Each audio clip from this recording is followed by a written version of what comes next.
Thank you, Trace, very much. Neil Cavuto here in the Capitol, where it looks like Senator Ted Cruz made a statement, but he probably did very little to change the defunding health care map and the math behind it.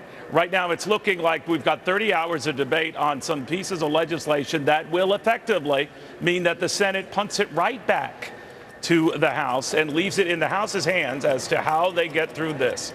But the reason why, partly why stocks turned south today, had in part growing fears that we could be seeing a shutdown, if even a limited one. Remember, if they do not resolve this by October 1 next week, then all bets are off and a possible shutdown is in the making. It would be the 19th such shutdown since the late 1970s. But of course, shutdowns began to be the more rigor du jour, if you will, post the 1995 shutdown. Now, a shutdown in and of itself does not mean the end of the world. It's how long it lasts and how much is affected. Right now, most who I talk to say that can be averted. Let's talk a little bit about what Senator Cruz did today. Most say that he really did not move, as I said, the needle on this idea of defunding the health care law, even gutting it, but that he did awaken people's attention to it. Was that a good or a bad thing? Hard to say, because both Democrats and Republicans, including John McCain, who will be with me later in this show, have been questioning his strategy, if not bashing some of the stuff that he said. More on that later. To a fellow who at least sympathizes with what the good senator was trying to do, his colleague and friend David Vitter from the fine state of Louisiana. Senator, the 21 hours plus where he was going on and on, it proved to me that he would make a darn good TV anchor. But it also showed that he has great lung capacity. But did anything come of it? I think something did. I think it absolutely focused debate and discussion in a positive way. I think it may have moved some votes. I'm not predicting that Harry Reid's plan to strip the defund provision out won't happen in the Harry Reid Senate, but I think he may have moved some votes. Well, where are we now, Senator? Now we're in the point where there's a debate stage here about that. Yeah, we're debating the bill. The big vote is the so-called cloture vote, which at this point will be Friday.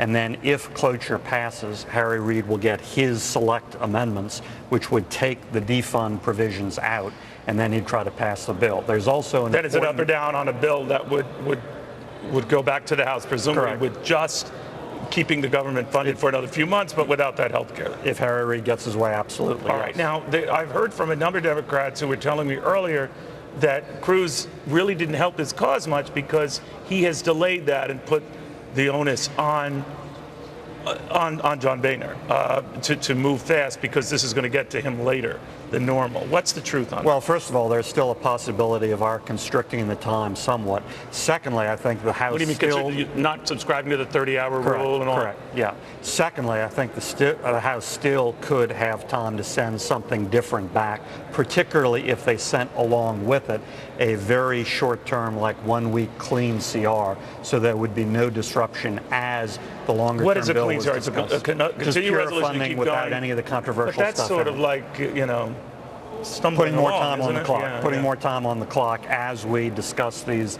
other significant issues. All right. Markets were fearing a possible shutdown, albeit even a limited one. Do they have reason to fear? I don't think that's going to happen, particularly because of what I'm talking about. The House, if it does, sends anything back, I think they would probably send with it a very short-term clean CR to avoid any disruptions, my guess. What is your best guess as to what they do with health care, that if they're not going to kill it outright, maybe delay key provisions? Well, first of all, I don't know. I'll tell you what I've been pushing for, which is under serious consideration. Put in the CR two things. First of all, no Washington exemption language that I've been pushing, so that Washington is treated the same as the rest of America. Secondly, a 1-year delay. When you say Washington's treated the same, you mean that Congress would eat its own health care cooking? Came up with this, go ahead and make it. Would actually follow the law, God forbid. We would go to the exchange, which is mandated in the law. We would not get a big fat taxpayer subsidy, which is nowhere in the law, made up out of thin air by this Obama rule. So we would actually follow the law. My language also would include the president, the vice president, and their political appointees. So I've been pushing to put that in a CR with a 1-year delay. That would actually create an incentive, because the 1-year delay would also delay that. An incentive for Democrats to look seriously at a 1-year delay, particularly since I think it's growing consensus that this is not ready for prime time. Like it or hate it, This is not ready for October All right. 1st. Senator, thank you very, very Thanks, much. Neil. We're going to get the other view of this from Charlie Rangel, but first to the White House, where you'll find our Ed Henry is hearing from a White House that is now very, very insistent for the time being that this not be a negotiating tactic, that the health care law or anything about it be a negotiating tactic. But Ed, almost inevitably, it will end up being, won't it? Well, certainly Republicans have put the president's health care law on the table, wrapped it into all of these negotiations. What the White House is trying to do is separate it out into a couple of different pieces. Let's deal with the debt ceiling first. The bottom line is the president had a phone call, we're told, late Friday night before he headed to the UN with Speaker John Boehner. And we're told from both sides it was very brief because the president basically said that he is not going to negotiate anything at all on the debt ceiling. That's frustrated Republicans. They think the president's not showing leadership. They think he should sit down with them and go through a number of things they would want to add to lifting the nation's debt ceiling, perhaps dealing with delaying the implementation of the health care law, perhaps adding the Keystone Pipeline, et cetera, et cetera. But Jay Carney today at the podium made it very clear that they are not going to negotiate on this at all, and they just want a clean up or down vote to lift the debt ceiling. Take a listen. Everybody agrees, all the leaders, and I think most of the rank and file agree that the debt ceiling must be raised. So you have this unique situation in Washington where everybody agrees on this single thing, so Congress ought to just raise it. Now, in terms of dealing with the health care law itself and being wrapped up in the other separate negotiations to deal with whether or not the government's going to shut down, as you were just talking there with Senator Vitter. The bottom line is the White House is pulling out all the stops to do two things: stop any efforts to derail the health care law, but number two, they're trying to go full steam ahead to get these insurance exchanges going as they open up on October 1st. So you've got these deadlines over debt ceilings and government shutdowns, but also on the really heavy lift on implementing the health care law. And that's why yesterday, when the president was in New York talking at the UN about Iran and Syria, et cetera, he also took time to sit down with Bill Clinton, the former president, and talk about health care. And today, Republican Lindsey Graham is suggesting that now the Clintons are all in on this health care law as well, and that may have implications for 2016. Take a listen. The one story that people are not talking about is that Bill and Hillary Clinton, particularly Hillary Clinton, fully embraced Obamacare today. They're selling this bill as hard as they can sell it. I will never call it Obamacare anymore. I'm going to call it Clinton Care. He said that he's going to call it Clinton Care from now on. We'll see whether or not that sticks. But the bottom line is the last thing the president wants to see is the government shut down, the debt ceiling to not be raised, because they think here at the White House will be severe economic implications, market shocks as a result of that. And the other key piece, obviously, is they just don't want the health care law wrapped up in any of these negotiations, because that's the last signature domestic achievement the president has. He hasn't gotten a grand bargain budget deal this year. He hasn't gotten immigration reform. He didn't get gun control. The last piece standing is that health care law, Neil. Amazing. Ed Henry, thank you very, very much. So where does this go when it does go back to the House? Charlie Rangel is with me again, of course, from the fine state of New York. Congressman, what do you think? What happens now? We don't know what the Senate's going to send over. And I don't know why it's not. It would probably be just a clean resolution just to continue, You bet your life. You bet your life.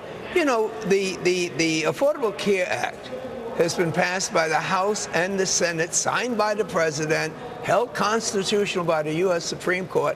What the Senator Cruz is trying to fill some gap, I guess, in the Tea Party not having enough strength on the Senate side, because they certainly are influential on the House side. Do you think any Democratic senators are going to turn on this or no?